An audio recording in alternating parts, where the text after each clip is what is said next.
Welcome. If you've been missing alerts from accounts that haven't confirmed their email on the X app, I'm here to help you fix that easily with a quick update on how to unmute these notifications. First, open your X app and make sure you're logged in. Once you're on your home page, look for your profile icon at the top left corner and tap on it. This will bring up a menu with various options. Next, tap on Settings and Privacy to access your app's control center.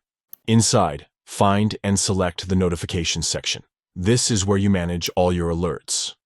Now look for the Filters option and tap on it. Under Filters, find Muted Notifications and select it.